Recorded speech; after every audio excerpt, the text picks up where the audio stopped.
Bueno, yo soy María Luisa, soy codirectora y cofundadora de NUP. Vamos a pasar directamente acá la bienvenida. ¿Quién es NUP y qué hacemos? Somos una organización social que busca generar sistemas alimentarios más inclusivos y justos.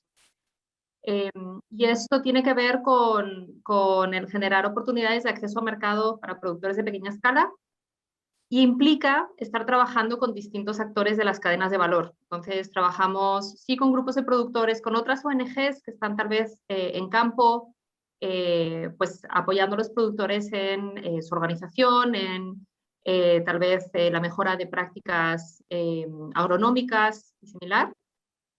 Y nosotros, al estar justamente trabajando con los compradores, con las ONGs, con los productores, de pronto también a veces financiadores, la idea es justamente sentar en la mesa a todos estos actores para que en las cadenas de valor en las que estamos trabajando, pues cambiar la dinámica de las prácticas y los mecanismos por los que se negocia, ¿no? Y se contratan, pues, los productos, pues que sean contratos de más largo plazo, compromisos más estables, transparencias sobre temas de precios.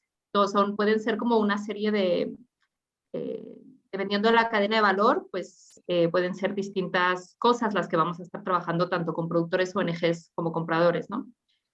Esto lo facilitamos mucho con la construcción de sistemas de información y tecnología, porque para nosotros es muy importante que los grupos de productores e incluso los productores tengan acceso a información. Y información no es solo el precio, es también las condiciones de compra. Si el comprador paga 90 a 7 días o incluso te hace un anticipo, pues de pronto es muy distinto. Los volúmenes, dónde se tiene que entregar, especificaciones de calidad. Entonces son finalmente informaciones que pueden hacer que la compra o la venta pueda tener más o menos sentido, y que creemos que es importante que los distintos actores puedan compartir. Con los compradores también nos encontramos muchas veces, ¿no? Es que no sé dónde están los productores de miel. Como, bueno, pues sal de tu oficina, ¿no? Entonces hay un ejercicio también de poder acercar a los compradores información sobre grupos de productores, qué capacidades tienen, qué volúmenes, etcétera, porque también para los compradores el identificar proveedores es un reto.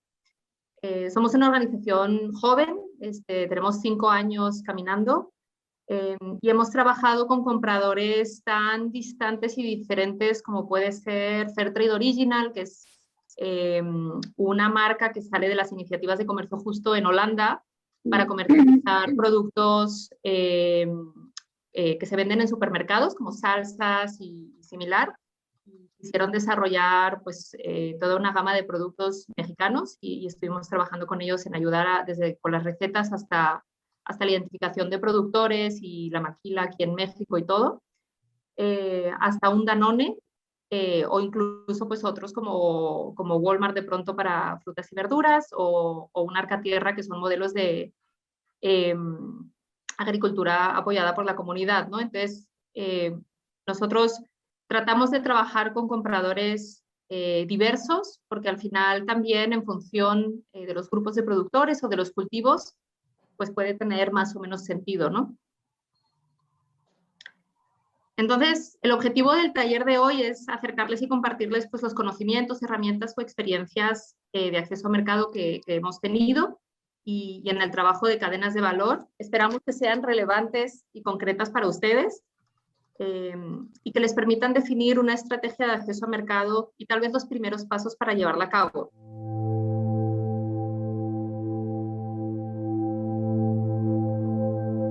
El otro elemento clave al hablar de mercados es la cadena de valor, y vamos a estar tomando el ejemplo de la cadena de valor de café para hablar justamente de los múltiples como segmentos que existen y cómo incluso pueden existir distintos negocios alrededor del café. Este es un ejercicio que hicimos con los compañeros de la CLAC, la Coordinadora Latinoamericana de Organizaciones de Comercio Justo, para justamente que las organizaciones de productores pudieran ver pues, en qué querían ser muy buenas, o sea, en qué segmentos de mercado, en qué actividades querían volverse muy buenas. Entonces, sé que sus actividades pueden ser en limón, en artesanía, etcétera. Entonces, traten de pensar en cómo aterrizarlo a sus contextos. No podíamos hacerlo para cada uno, ¿no? Entonces, Si están un poco familiarizados con el café, pues está por supuesto la producción. Después viene el transporte y acopio del café pergamino. Tiene un primer beneficio, que es para el café oro. Viene generalmente, aquí puede haber la exportación o puede haber el transporte pues, dentro de México mismo para llevarlo a tostar. Y de ahí, pues generalmente va a haber, ya se empieza como a sacar distintas líneas, porque puede ir para hacerse distintas presentaciones y ya pues va a venir pues la distribución, ya sea en supermercados, en restaurantes y similar, cafeterías o para venta institucional. Y ya pues por fin está el que uno se tome su taza de café, ¿no? Y lo que queríamos ilustrar es que hay distintas estrategias en la cadena de valor, no hay una sola. Está la estrategia, por ejemplo, de los grandes acopiadores, que no producen, pero compran a pie de huerta, y ellos se especializan en mover el café como en los primeros pasos. No van a llegar a tostarlo generalmente, se van a especializar en pues, acopiar en México el café y de pronto exportarlo a distintos países, donde ahí pues ya se va a ir tostando y preparando como para los distintos mercados donde va a terminar. Para los que trabajan en café, pues reconocerán mucho a actores como ECO, como Olam, y sería muy discutible por cómo trabajan en las comunidades. Pero el chiste es que este es una de las actividades que existen y uno de los negocios en la cadena de valor del café.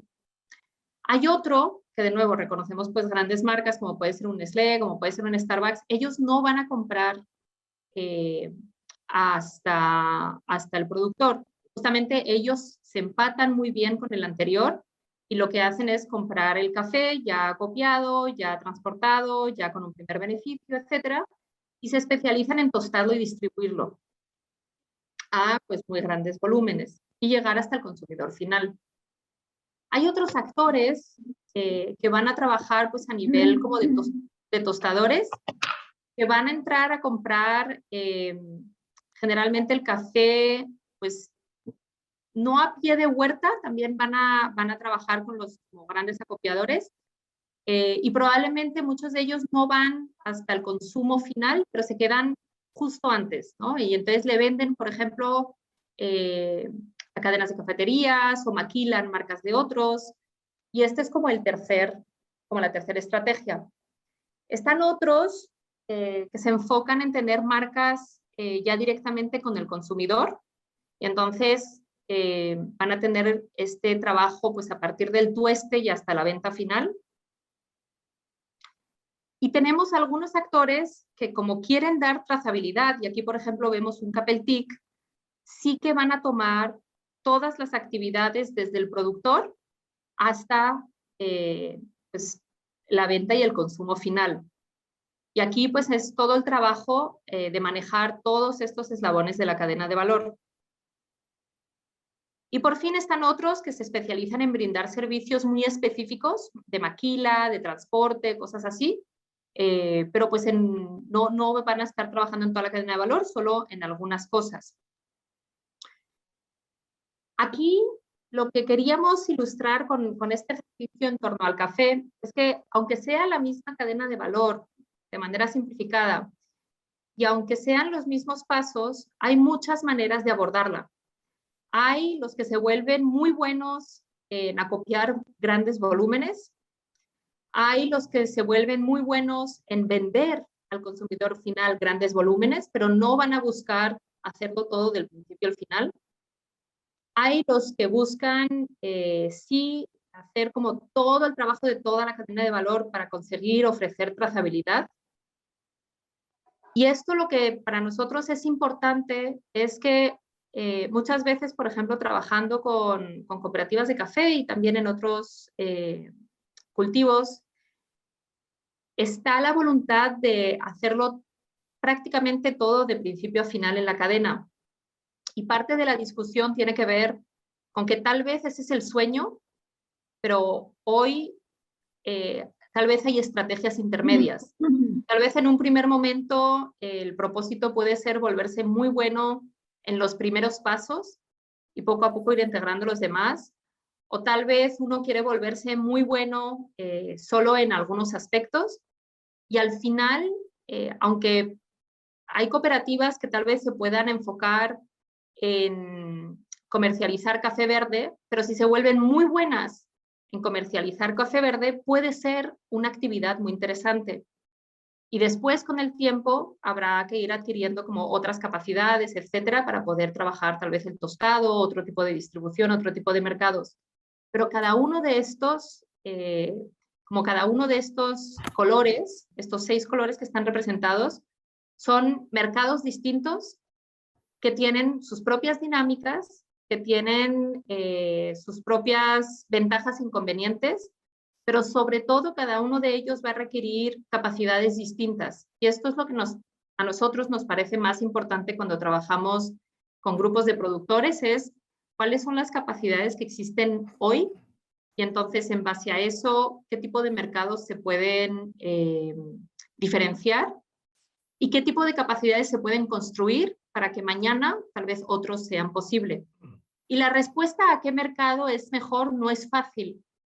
Entonces, de nuevo, en el trabajo, por ejemplo, con cooperativas de café, la respuesta tiene que ver con, pues, qué capacidades tienes hoy, qué capacidades tienes para copiar volumen y qué capacidad tienes para crecer el volumen que acopias, porque si estás pensando en exportación, pues de pronto el volumen es crítico. Incluso si se está pensando en proveer a cadenas de restaurantes en México, pues también el volumen y la buena visibilidad sobre el volumen se vuelve crítico. Sobre precio, nosotros lo que tratamos es de ver más bien si es competitivo, o sea, si la cooperativa puede competir, y entonces más que precio, el chiste está en los costos. Si se conocen los costos y cuáles son esos costos, y si entonces efectivamente es competitivo contra el precio que se pide. El tercero tiene que ver con capital de trabajo. Hay mercados que pueden ser muy atractivos, pero que pagan a 90 días o a 120 días.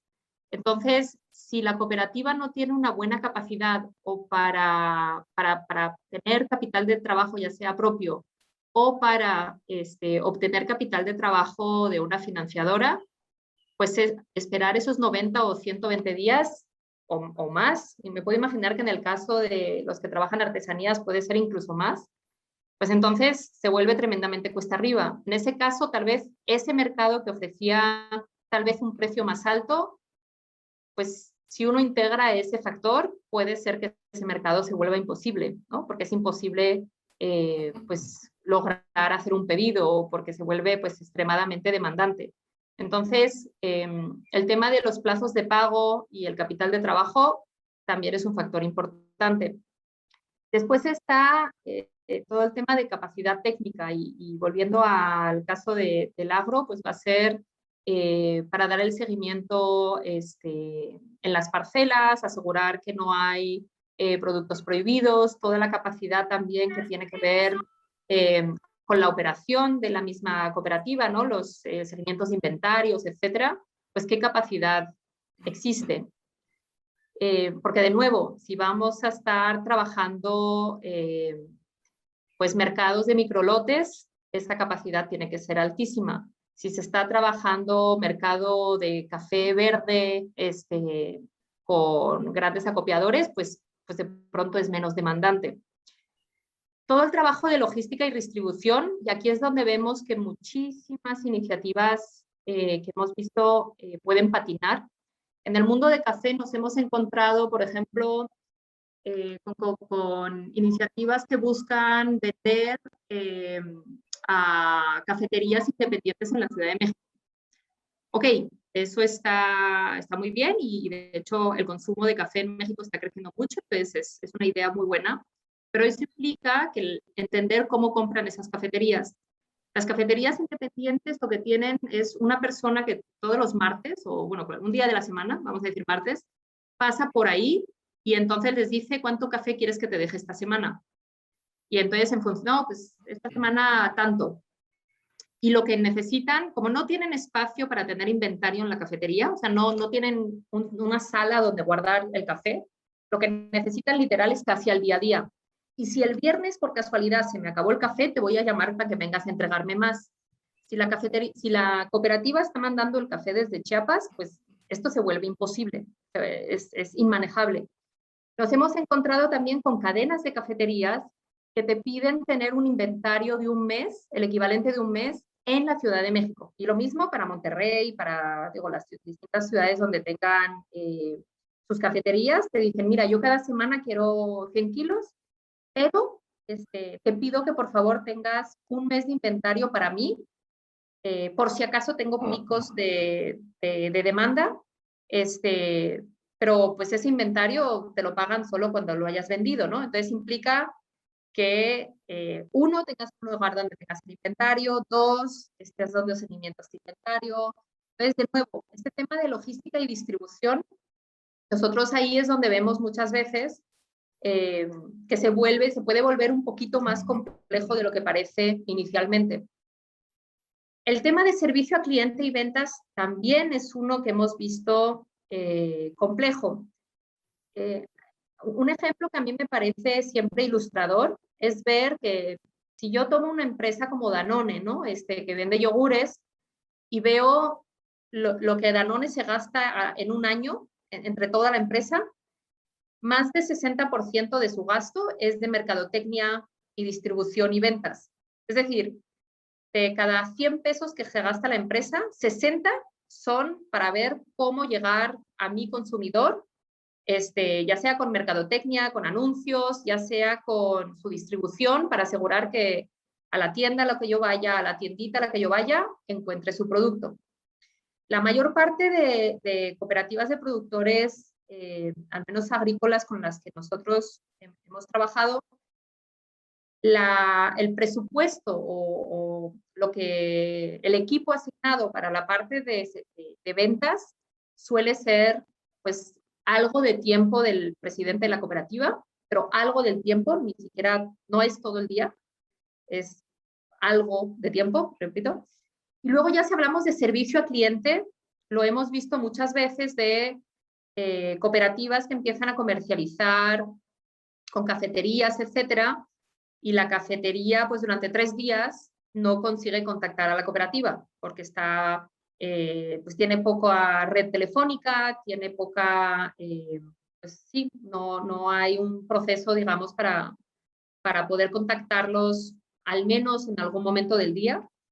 Y entonces lo que acaba pasando en estas situaciones es que un enlace comercial que se había construido, pues se cae, ¿no? Entonces este tema del servicio al cliente y ventas, por fin está el tema de gestión de marcas y comunicación, que también, de nuevo, cuanto uno más se acerca al cliente final, pues es algo clave. Y uno no, para nada despreciable es todo el tema de administración, capacidad para facturar, tener procesos internos, porque todos estos elementos están muy conectados los unos con los otros.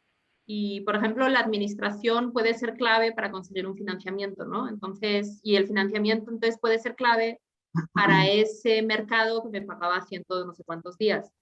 Entonces, lo que tratamos de hacer con los grupos de productores con los que trabajamos es un diagnóstico de en cada uno de estos elementos dónde se ubican hoy y el mercado que ellos quieren, qué pide. Entonces, qué cerca o qué lejos están de lo que pide su mercado o ese mercado que quieren atender. Y en base a eso, pues ya te da una ruta de por dónde tal vez empezar y tal vez qué mercados intermedios pueden ser como buenos entrenamientos y buenas maneras de ir aprendiendo, ¿no? Entonces, lo que les queríamos compartir como ideas clave en base a nuestra experiencia es que al establecer una estrategia de acceso a mercado nos parece clave pues conocer bien las capacidades internas propias y cuáles pide el mercado. Entonces, si el mercado me va a requerir eso, mucho capital de trabajo o no, si estoy tratando de entrar a un mercado, por ejemplo, en agricultura, si quiero entrar a exportar limón directamente, pues, qué tipo de bitácoras, seguimiento tengo que estar haciendo, qué tipo de información tengo que presentar cuando quiero exportar. Entonces, todo ese trabajo de administración, que es bien complejo, pues son cosas a mapear e identificar. Nosotros desde NUC, nuestra posición es que tal vez el mejor mercado no es necesariamente el que paga el precio más alto. Puede haber mercados que empaten mejor con mis capacidades y sobre todo lo primero es cuáles son mis costos de producción. Porque a partir de mis costos de producción es que puedo ver qué precios me dejan una buena utilidad, digamos, y precios que tienen, y mercados que tienen precios altos, tal vez tienen riesgos altos. Vuelvo a ese ejemplo de exportación. Sí, efectivamente, si se diferencian las calidades, si se puede hacer un envío a exportación, está muy bien, pero pues, se tiene el riesgo de que haya un análisis químico y se encuentren residuos de un producto que se aplicó y que no se podía, y que entonces pues que ese camión en la frontera pues básicamente se le da media vuelta. Entonces, un precio alto también puede llevar riesgos altos y eso es parte de lo que hay que analizar porque nosotros el acceso a mercado lo vemos más como una progresión donde pues, sí, se van mejorando tal vez capacidades, márgenes, pero también hay que entender que asociado a eso se van a estar tomando tal vez más riesgos y en ese momento es importante, regresamos al punto, ¿no? De que las capacidades estén listas para manejar ese tipo de riesgos. Entonces, para nosotros es muy importante siempre estar pensando en eso, qué capacidades requiere cada mercado, qué condiciones tiene y asegurar que no se estén pues tomando riesgos que no se puedan absorber, ¿no? Y que no tengan sistemas o mecanismos para disminuirlos. Para un mismo producto como el café, pues puede haber muchas estrategias distintas y parte de lo que veíamos antes es que pues hay los grandes actores lo que han aprendido y en lo que han hecho es volverse muy buenos en una parte, no necesariamente en todo. Entonces, es importante saber en dónde de la cadena de valores que quiero especializarme. Nos pasa mucho trabajando, por ejemplo, en café, que los grupos de productores estén persiguiendo varias estrategias a la vez, ¿no? Marca propia de café tostado para venta en supermercados, pero a la vez exportación de café verde y a la vez una cafetería propia y a la vez... Y todo esto puede que sea posible, pero eso es casi como manejar 3 empresas distintas y entonces hay que tener el equipo y las capacidades asociadas. Entonces la pregunta es, si todas no se tienen, ¿por cuál se empieza? De nuevo, no quiere, o sea, nuestro punto es, no se trata de no hacerlo, pero ¿cuál se quiere crecer primero? ¿Cuál se quiere impulsar más? Y entonces, ¿cuál es esa secuencia de estrategias para ir atendiendo y tocando a los otros mercados? Porque es muy difícil ser bueno en todo, es muy, muy complicado. Y por fin entender a su cliente, ¿no? Estas segmentaciones típicas de mi cliente es una mujer de 25 a 55 años que vive en la ciudad, pues nosotros nos peleamos bastante con esas ideas porque creemos que no son tan relevantes pues en el marco del trabajo de grupos de pequeños productores. Y ahí entonces la pregunta es, pues, ¿quién es mi cliente? ¿Cómo puedo conocerlo? Y entonces a partir de ahí, ¿cómo puedo responder a sus necesidades? Porque de nuevo, si somos unos productores de fresa que estamos vendiendo pues al intermediario local, pues mi mercado es ese. O sea, y entonces lo que tengo que entender es bien ese intermediario y qué alternativas tengo a ese intermediario. Todavía mi mercado no es el de exportación o el mercado general en México, ¿no? Entonces, o si estamos trabajando, hemos trabajado mucho con cooperativas de pescadores, de nuevo, que están vendiendo pues a pie de playa, pues su mercado en estos momentos es ese y a partir de ahí es qué mercados se pueden ir abriendo, qué mercados son razonables, y poco a poco qué capacidades se van construyendo y qué saltos en la cadena de valor se pueden ir dando.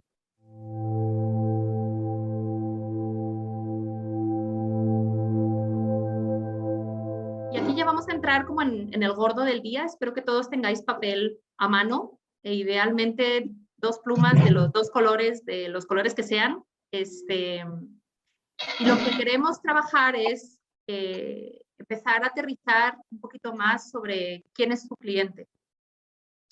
Existen herramientas y metodologías que a nosotros en particular nos parecen muy interesantes para entender más y mejor a nuestro cliente, y que lo que buscan es ponernos en su lugar, es tratar de ponernos en sus zapatos. La primera herramienta que se la mencionamos, pero no la vamos a trabajar el día de hoy, pero si les interesa, encantados les podemos mandar indicaciones de cómo utilizarla, se llama el mapa de empatía. El mapa de empatía es un ejercicio que lo que busca hacer es ponernos en el lugar de nuestro cliente y desde ahí pensar en qué piensa y qué siente, qué es lo que ve, o sea, en su entorno en general o cuando viene a comprar, qué dice y qué hace, porque puede decir unas cosas y hacer cosas muy distintas. Y por fin, qué oye, ¿no? ¿Cuáles son esos mensajes que recibe? Y por fin, pues cuáles pueden ser como cosas que sean esfuerzos y resultados. Este es un ejercicio que no es es más un arte que una ciencia. Es decir, no hay una buena respuesta. Lo que busca esta herramienta es, o sea, no hay una sola respuesta, quiere decir, es una herramienta que se utiliza pues como equipo para poder hacer ejercicios de lluvias de ideas ordenadas en torno a quién es su cliente. Y si piensan que tienen distintos tipos de clientes, entonces lo tendrían que hacer idealmente para cada uno de los tipos de cliente que han definido. Para cada uno de ellos tratar de ponerse en sus zapatos. Otro ejercicio, que es el que vamos a hacer el día de hoy, es el mapa de experiencia de cliente. Aquí lo que tratamos de dibujar es esos pasos que da el cliente hasta que llega con ustedes o que llega con su producto. Y entonces, ¿cuáles son esas experiencias buenas o malas o sensaciones que va teniendo? Porque si hay buenas experiencias, lo importante es potencializarlas, pero si hay malas experiencias, el chiste es entender cómo ustedes como emprendimientos pueden resolverlas. Y ahora vamos a ver un ejercicio a continuación. Nosotros este mapa de experiencia de cliente en Noob lo utilizamos muchísimo. Lo utilizamos muchísimo como herramienta, como nosotros hacemos desarrollo de soluciones digitales para productores de pequeña escala, lo utilizamos muchísimo para identificar cuáles son las cosas donde están teniendo muchos retos y a partir de ahí tratamos de ver si con tecnología, con sistemas digitales o con modelos de capacitación distintos o cómo es que se podría resolver pues, esos grandes momentos como de retos o frustraciones. Entonces, esta herramienta de mapa de experiencia de cliente, yo la puedo hacer para cualquier cosa. Si tengo un restaurante, si somos un colectivo de artesanas y vendemos nuestros productos en ferias, si somos, bueno, de los que me acuerdo de todos ustedes, ¿no? Una cooperativa de productores de limón, yo puedo hacer este mapa. Lo puedo hacer para un servicio y lo puedo hacer para un producto. Lo puedo hacer o sea, de verdad es una herramienta ultra flexible que lo que sirve es a discutir y a entender pues un poquito cuáles son las experiencias buenas o malas de mi cliente y entonces tratar de identificar maneras, primero para resolver las que pueden no ser tan buenas y después, si puedo, potencializar las buenas todavía, ¿no? Y les vamos a dar un ejemplo. El ejemplo que les voy a compartir es el de Ana, que es una persona que está buscando hacer una compra en una tienda en línea de ropa. Entonces, En estos casos de los mapas, lo que se trata es de pensar en un cliente, puede ser real o puede ser ficticio. Entonces, Ana es ficticia. Entonces, y le ponen, ¿no? Pues Ana pues, es una persona de 31 años, por ejemplo, y está pensando en comprarse una prenda especial, quiere comprarse algo diferente a lo que suelen comprar en las tiendas y de pronto en internet encuentra pues mi página, vamos a decir que yo tengo una página de venta de ropa en línea. Entonces, ¿qué es lo que va pasando, no? Y voy a seguir ese flujo, como ese diagrama de caritas que están felices y luego se ponen medio serias y luego están tristes y luego vuelven a estar felices. Porque eso es lo que más me importa. Entonces, Ana, lo primero es que encuentra una página web de venta de prendas en línea que le parece súper interesante, que es mi página web, digamos.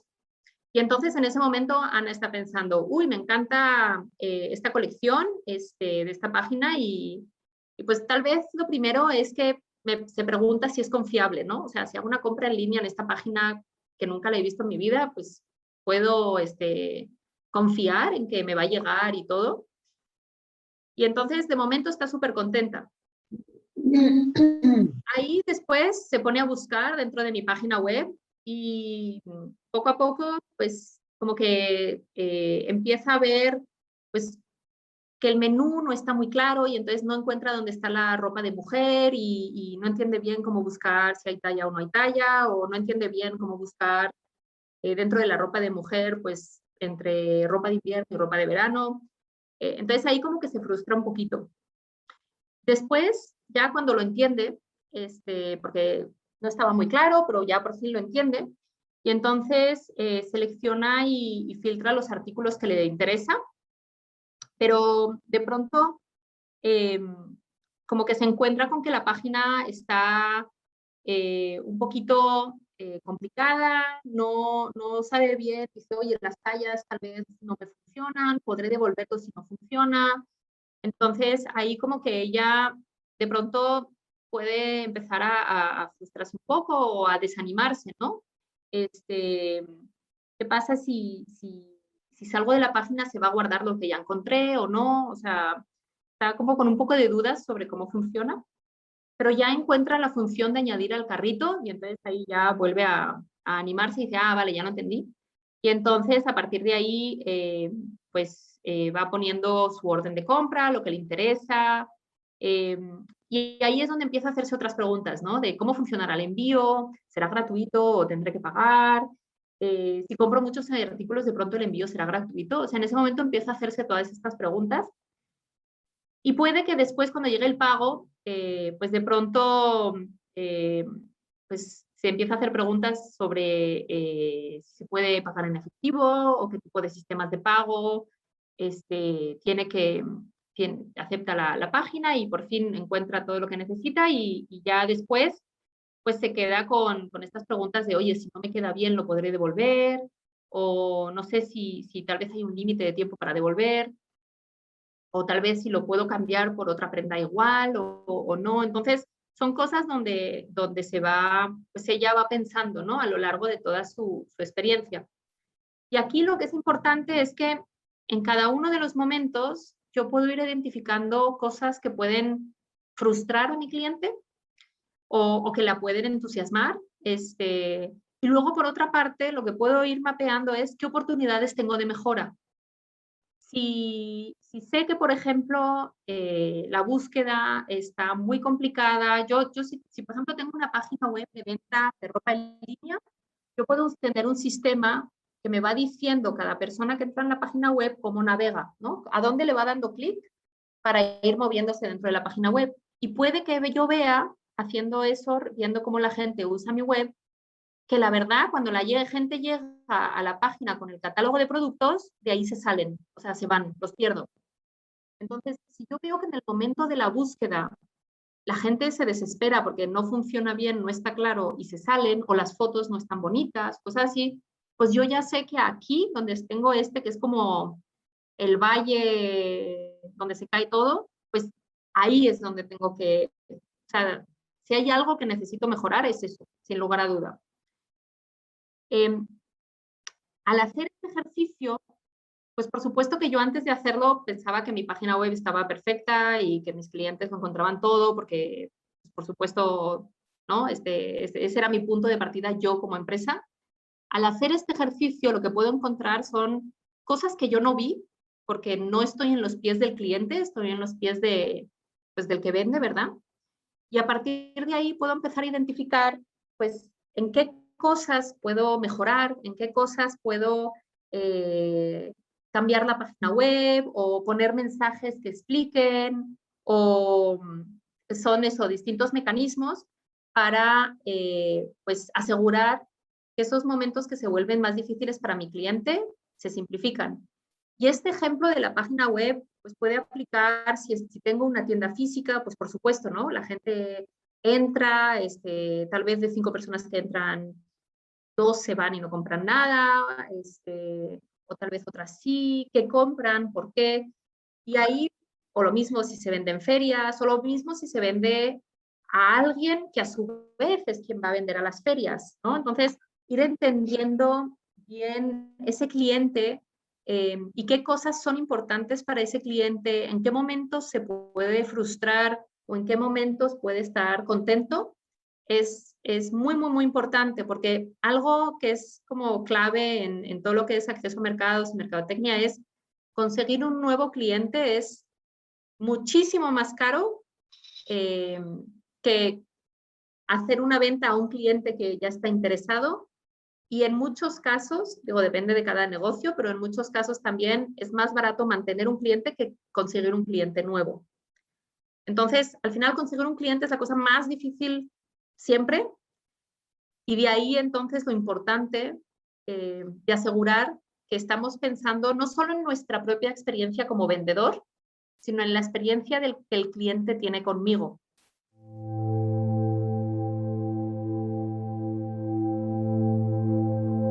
Y entonces con esto nos gustaría dar la palabra a Diana, que está con nosotros. Ella es de Somos Vía, porque pues como habrán escuchado hasta ahora, mis ejemplos son todos de café o de esto o de lo otro. Y pues muchos de ustedes trabajan más bien en artesanía. Y Somos Vía tiene mucha experiencia en textiles. Entonces invitaría a Diana a tomar la palabra. Hola, gracias Malú. Hola, buen día a todos. Bueno, yo me presento primero, yo soy socia fundadora desde hace ya 17 años de una asociación civil que se llama Saber para la Vida. En Saber para la Vida nos dedicamos a formar las habilidades emprendedoras y empresariales de grupos o comunidades productoras, sobre todo en el medio rural. Nos abocamos mucho a pequeños productores y pequeñititos productores, nanoproductores, a veces les llamamos, que están sobre todo en el medio rural. Ahí donde encontramos comunidades productoras, pues básicamente de bordados, no de artesanías propiamente dichas, que sí hay muchas artesanías, pero hay mucho producto elaborado a mano.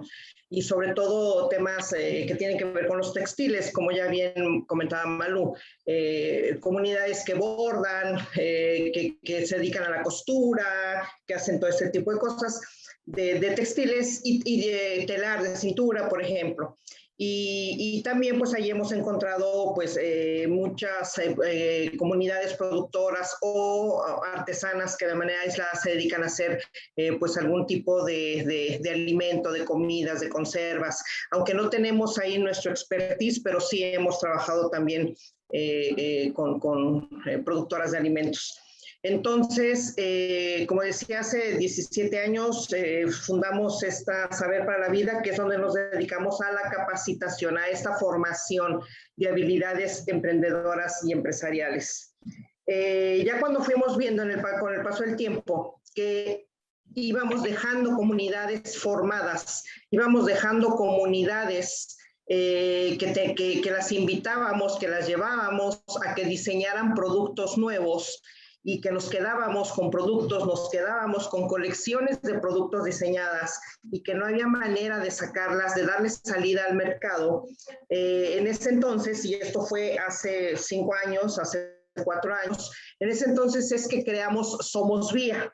Sí, también igualmente soy socia fundadora de Somos Vía, y Somos Vía es la empresa, no es una asociación, es una empresa, es una SAPI, a través de la cual le damos salida a todos los productos que diseñamos con nuestras comunidades de mujeres artesanas, indígenas, bordadoras, de telar y que realizan cualquier textil. Entonces, eso es lo que hacemos. Yo, bueno, pues totalmente de la mano, digo, algunos son productos, el expertise de Malú, como nos explicó, de productos agropecuarios. El mío, pues mi expertise está en los productos textiles. Sin embargo, pues vamos muy de la mano. Yo creo que la metodología o las herramientas o la visión que se tiene para entrar a nuevos mercados, pues es la misma. Malú habló mucho de las capacidades, de conocer, que es importante conocer las capacidades de las comunidades productoras. Nosotras estas capacidades les llamamos habilidades. Nosotros les llamamos habilidades. Entonces, yo voy a darle continuidad a toda esta exposición, partiendo de la pregunta. Fue muy interesante la pregunta, me pareció muy interesante. ¿Cuál es el mercado ideal? ¿Sí? Pues desde la pregunta y desde el concepto ideal, ¿no? Cuando uno dice mercado ideal, es como un sueño. Y de hecho, nosotros reaprendemos una de las habilidades que trabajamos con las artesanas y artesanos, es vamos a reaprender a soñar, ¿sí? Porque nosotros creemos que con el trabajo bien guiado detrás, los sueños se cumplen. Entonces, me gustó mucho la pregunta, ¿cuál es tu mercado ideal? Alguien respondió, alguien de los compañeros respondió, dice, mi mercado ideal es aquel que las grandes cadenas o el cliente se acerca al pequeño productor, ¿no? Entonces dije, qué interesante, ¿no? Ese es el sueño, que la gran tienda, el gran cliente se acerque al pequeño productor, ¿no? Es más fácil, se pensaría, tiene más recursos, tiene más infraestructura y demás, y que se acerque al pequeño productor. Me gusta esa respuesta, pero más me gusta compartirles. Es posible que esos clientes se acerquen al pequeño productor. La pregunta sería, ¿cómo? Y aquí se ha hablado de eso. ¿Cómo sería posible? ¿Cómo hacemos que esos clientes volteen a vernos a nosotros pequeños productores? Yo les voy a decir, les voy a dar la palabra clave, aunque ya se dijo aquí, pero pasa desapercibido y hace la diferencia tener claro. ¿Cómo hacemos? Voy a poner ejemplos, yo creo que todos conocen esta gran cadena Walmart, ¿no? Todos conocen esta cadena Chedraui, todos conocemos estas cadenas. ¿Cómo hacemos para que esos grandes clientes o las grandes boutiques para quienes manejan textiles o las grandes galerías para quienes manejan artesanías, cómo hacemos que volteen a nosotros?